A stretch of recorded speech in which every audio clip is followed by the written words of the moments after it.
While watching the previous video on monitoring students in Learning Hub, you are probably brainstorming various ways this might be useful for you and your Smart Lab and community.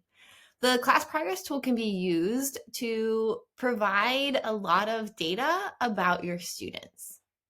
You may need to share data about students in their IEP 504 meetings or if a student requires early intervention. You can communicate with relevant stakeholders how students are progressing through their projects, how frequently they access Learning Hub, and any data that helps support their IEP or 504 plan.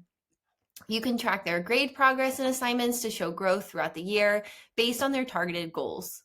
For students needing early intervention in the year, you can use the data in class progress to identify early warning signs of academic difficulties or disengagement in the Smart Lab.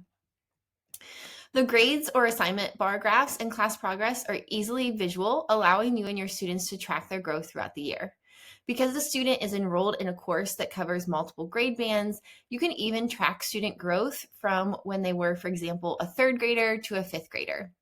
You can also use the bar graphs to identify a moment in time when students may have struggled and share that information with the caregivers, content teachers, and admin. If you're required to provide a written evaluation or report card comment, you can utilize class progress as a quick summary for your students' engagement with Learning Hub to supplement your general observations of the student in the Smart Lab. You can use students' Learning Hub login history or assignment completion data to discuss time management and the need to balance project work and documentation. You can also use the information about how long they spend on the content pages to provide actionable feedback that they either need to spend more time utilizing their resources, like the what you should know about the technology page, or if they're spending a lot of time on the pages, you can suggest they use the Read Speaker toolbar to help them digest the information on the page. Sometimes students need a little assistance with academic integrity. You can use the information about how many times they have logged in to determine how they interact with the class. You can also use the information from clicking on the individual student's name to see how often they have interacted with the content pages and for how long. The time can provide you with information if you feel they spent an adequate amount of time on, for example, the What You Should Know page, and used it adequately as a resource for their project.